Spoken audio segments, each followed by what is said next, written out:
Hello, I'm Ramie. And I'm Beth. And this is Brother Knows Quest, the podcast where I, your host, introduce my sister to the wonderful world of tabletop role-playing games. Beth, do you know what we're talking about today? I done told you once, I think, but I don't know if you remember. Of course not. Of course you don't. It is this. Settlers Guidebook. Yeah, it's a... Build a settlement. Fallout, the role-playing game. Yeah, this is going to be a kind of a interesting little... I don't know if it's going to be shorter, but it's Modiphius's Fallout, the role-playing game. 2D20 system. It's an expansion, but it's got so much in it that I thought it'd be a good idea to talk about it. Again, it's called Settlers, and if you played Fallout 4, you know that it is you build settlements throughout the Commonwealth. You can avoid the whole part of the game if you don't want to, but you can. And I think it's smart that they decided to make a whole book about it in the tabletop version. It gives you more character options, obviously the settlement and management of your settlements kind of stuff. Make friends, you can have companions like other people or robots or animals and creatures. It gives you rules for all that. It also gives you the option to build different robots and add attachments, kind of like the Mechanist DLC did in Fallout 4. Also comes with tons of weapons, like workbenches you get in the game, so you can add different mods onto your weapon and all that. And it has faction rules, kind of like the Minutemen, Brotherhood of Steel, the Institute. They even added the NCR, so if you want to have those factions in your game, it tells you how they will react to you being good towards them or bad towards them, so it's more like Fallout New Vegas kind of faction deal. I think it's funny that on the table of contents in the very beginning, the very first chapter starts on page 4, Settling in the Wasteland. The only thing it says under that, another settlement needs your help. And if you played Fallout 4, you know that Preston Garvey says that every time you turn around, you meet that dude anywhere, he'll say, another settlement needs your help, and then you are given another quest. There's no end to it. Perpetually in need of help. That's what the settlements are in that game. And he always starts off saying that. So it's kind of funny. It's a nice it's a meme, and they've just embraced it. You remember a little bit about when we talked about this, the Mr. Handies and all that? Yeah. We're going to go over some of the character creation options because they've added so many cool ones. They have a Commonwealth Minuteman, and has a special trait, United We Stand. It gives you the ability to, settlements attract traders in every 5 days instead of 7 days. In the book, obviously, there's going to be rules for how often a trade caravan comes through your settlement. New California Republic. You are a New Californian Republic citizen. Kind of weird because you didn't come across many NCR. The NCR isn't technically a faction in Fallout 4, so they've kind of branched out of the Commonwealth that you get in Fallout 4. You have traits you can have, like a whole list of them. Trait, good-natured, a grunt, obviously. Home on the range, whenever you sleep by a campfire for at least 6 hours. The difficulty to recover from injuries is decreased by 1. Trigger discipline and Brahmin Baron, which means each Brahmin feed trough provides upkeep for 3 Brahmins. And if you play the game, you kind of know what this is. But the real interesting thing is they've added as a new playable character, as a PC, a Protectron. They are Robco Industries' basically cheapest robot they make. They talk like a robot, they move like a robot, and they have so many different functions. Most of the time, they're not kind of sentient AI. They're like, you could tell they're not real AI, like some of the things you come across in the Commonwealth. But they say a long time has passed since your creation. You may have been a worker drone, but now you're much, much more. Your original programming still drives your behavior and actions, though it might have decayed or become twisted. You are one of the few Protectrons to achieve self-awareness. That's if you choose to be.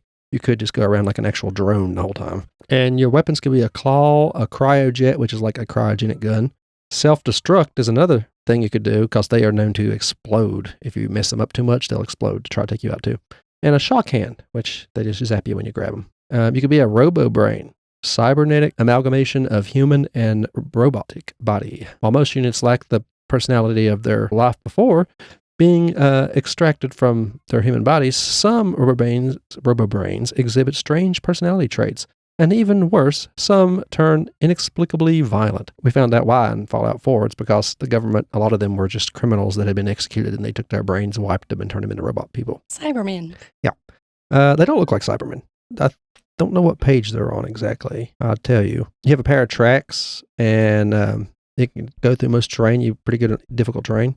You also have 2 almost accordion-like arms with claws at the end of it that work like human hands. General Atomics made you, and some military laboratories also could have made you. You have a unique visual spectrum. You can detect infrared as well as normal light, but you cannot use chems or anything like that to heal yourself. Food or drink don't work. You have to repair. Now, back to the West Coast, designed by Robco Industries and manufactured by H&H Tools in Nevada, you have the Securitron. Think of a tricycle with a screen attached to 2 more accordion-like arms, with a boxy body, and whatever you want to be on that screen can be, and you have the personality to match whatever's on the screen. You could be police, military. You could take on random human personas or cartoon creations and be wacky. No matter what, though, you should be loyal to Mr. House, the guy who runs Robco, because all of them work for him. And you're technically like a Mark 1, so you only get access to a couple types of weapons. But if you manage to get out west and upgrade your security patch, basically get a software update, but you have to be out west in 2 different places to do it, it will unlock Mark 2 and gives you much stronger weapons, like rocket launcher and all kinds of crazy stuff like that. So there's a lot of roleplay options when it comes to these characters you can play as. You can also choose to be a Generation 3 synth created by the Institute, which is another faction in Fallout 4. Generation 3 synths look more human. You can't tell them from a human. They are made to infiltrate, explore the surface world, so the scientists in the Institute don't have to come out. You could also be an escape synth. You might have had your memories wiped by the railroad, so it's easier for you to hide in public. Or you could choose to go off on your own and remember everything and still risk the... You also have a reset code that comes from the Institute. Every synth has a reset code, so if the Institute does find you, all you have to do is say this code, and you're pretty much dead. They just wipe your memory in one phrase.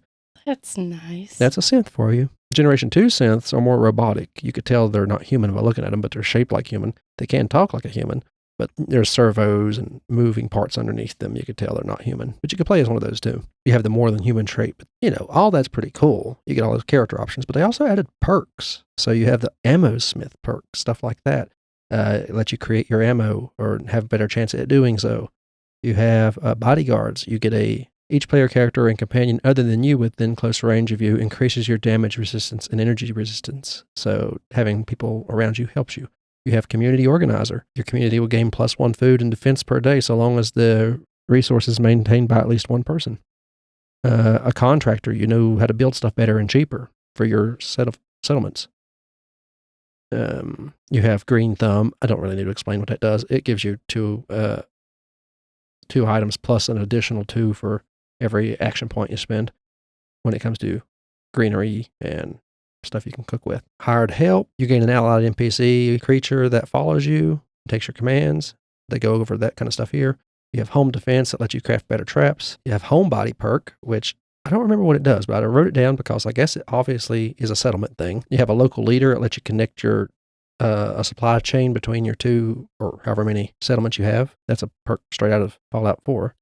You have Quack Surgeon. I like it, but I don't know why it's in this book. It could have been in the original one, but I like it because when you attempt a first aid action on an ally, you may use an alcoholic beverage on your patient as part of the action. So you are a quack doctor. You just feed them drugs and alcohol and they get better. No, they have a normal pharmacist, which helps too. You have a robot wrangler. It's instead of a NPC or creature that travels with you, it's a robot that travels with you. A tinkerer lets you work on robots and repair robots. And now that's about all. There's tons more, but I'm just going to cut those that seem more applicable to the settlements thing, and the NPCs you can meet. But there's more protectrons you can have on your side. Or not on your side. There's more you can have. You could also choose, I'm a protectron, but I want to be a certain type of one because they're the most common ones you come across. They were made for every reason. You can be a regular protectron. You get claws and 2 laser guns integrated into your little hands. You could also be a protectron fire brigadier, which means you get a cryojet to put out fires and an axe on your right hand. And you're painted red. You could be a protectron medic, which gives you a bunch of other stuff, including shock hands and diagnosis mod, so you can tell what's wrong with the people. A utility protectron, which gives you claws, and a sledgehammer, a baton, a railway rifle. That's it. But you also can detect hazards around you better. You could be a Nucatron, which work in Nuka World, like their Coca-Cola. Mm-hmm. They were made specifically for... what is this Coca-Cola? I see Nuka-Cola? Joey always... Oh, yeah, sorry, Nuka-Cola.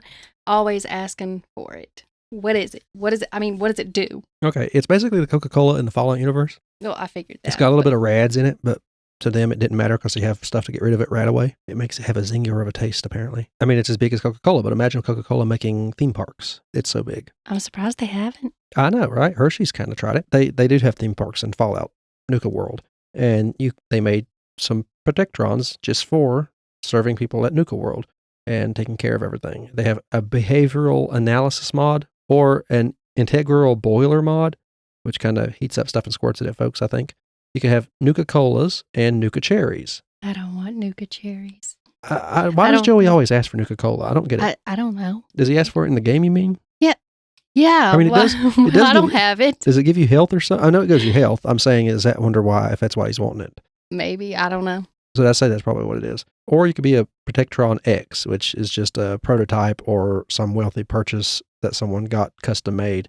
It could have all kinds of different mix-match mods on it. And then you get the Robo-Brain different models. You have a Servo Mech, which is a modified from a factory model. You have a Mesmometer. I'm pretty sure that's the thing that they shoot at you. It gives you rads. And you can also have a casual hat, which is odd to have a Robo-Brain with a hat. You have a U.S. Army model, which also gets the Mesmometer, 2 smoke claws, and a combat rifle. You could have an errant personality model. You have body augments and personality have been changed enough to somewhat unrecognizable from your factory default form. And that you only get those 3 for the Robo-Brain, which in truth is game. You don't see many either. You have Securitrons, though, which you are made for one thing, security. You have automatic laser gun, which they have in the Mach 1 version, a submachine gun, which is also in the Mach 1 version. You have a missile launcher, which is inoperable unless you get to Mach 2. And you have a grenade launcher, which is inoperable for now.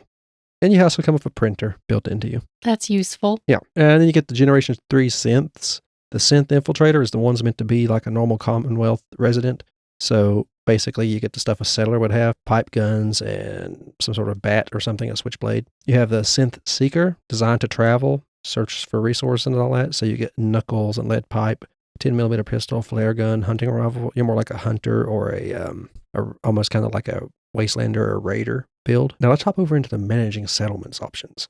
You have companion perks. They could be aggressive, fiercely loyal, character companions, which is basically some of the named NPCs from one of the games. Creature companions, all kinds of odd creatures you can have in there. A judge of character. They could have all kinds of special abilities that would help you when you get your NPC helper. And then it goes, of course, into the faction reputation, like NCR, Brotherhood of Steel. It goes into all that stuff. It's very useful.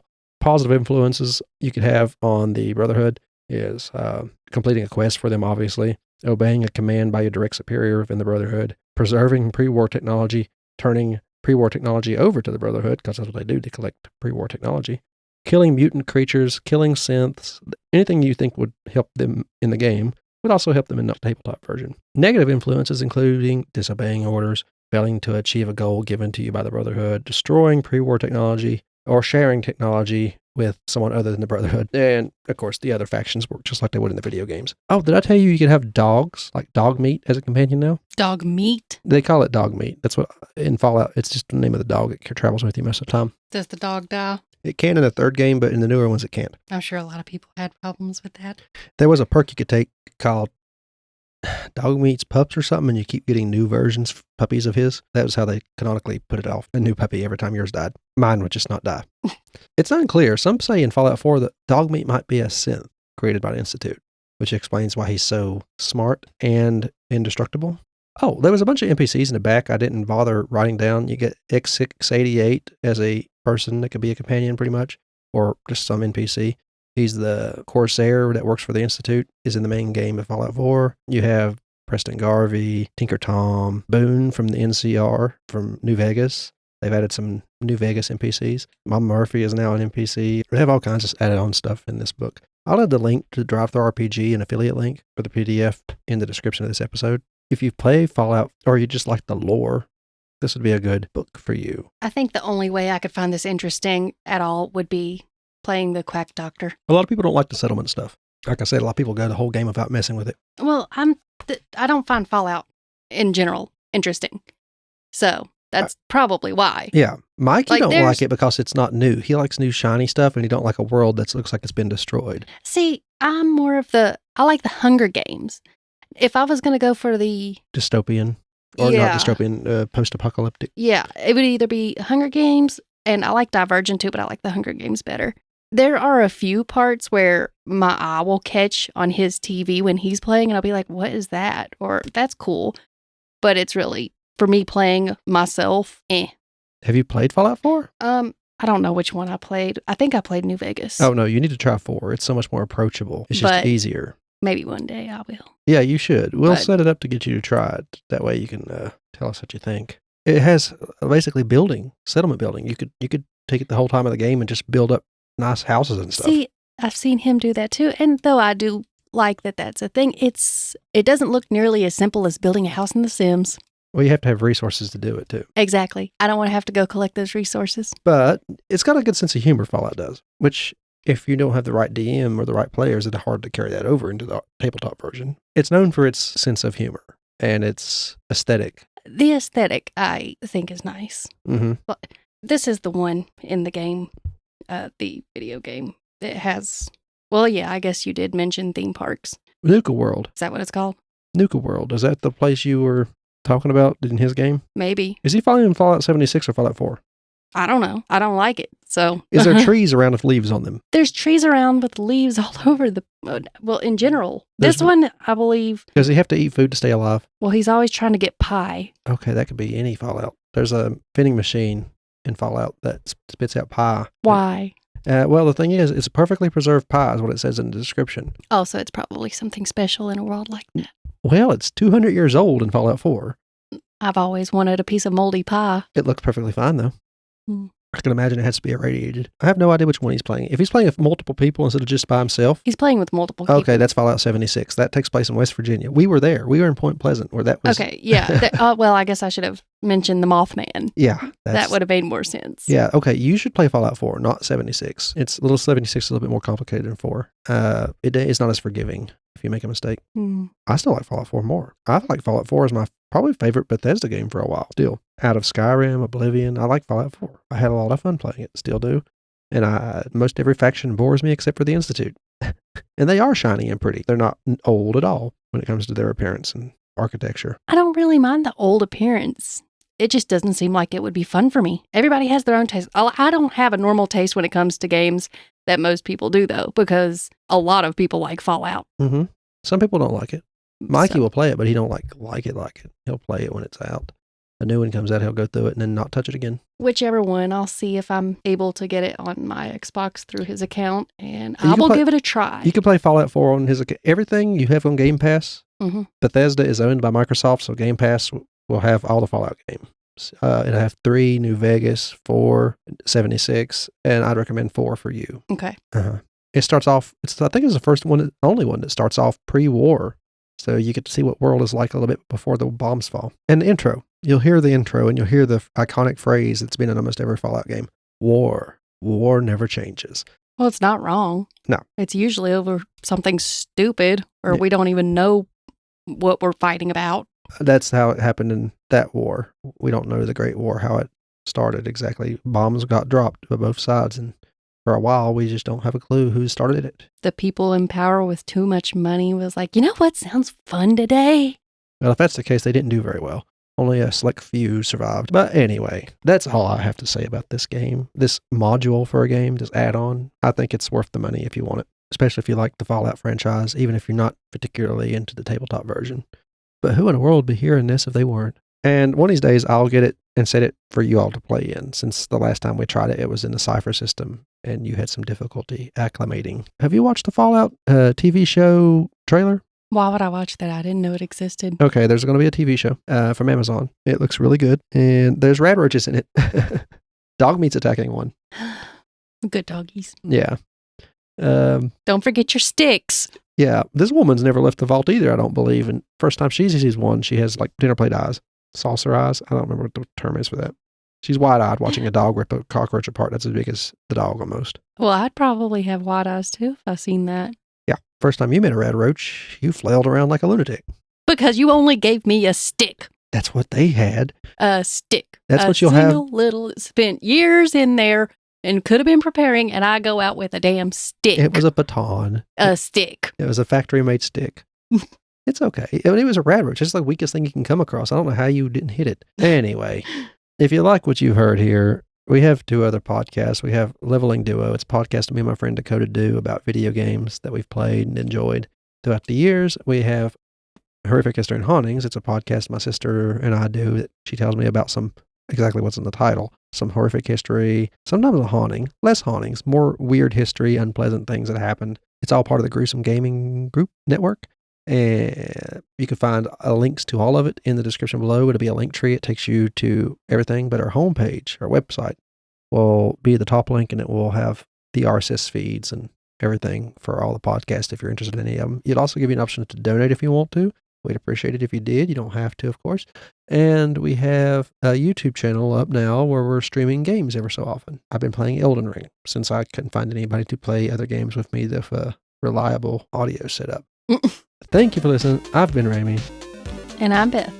And this has been Brother Knows Quest. Bye-bye.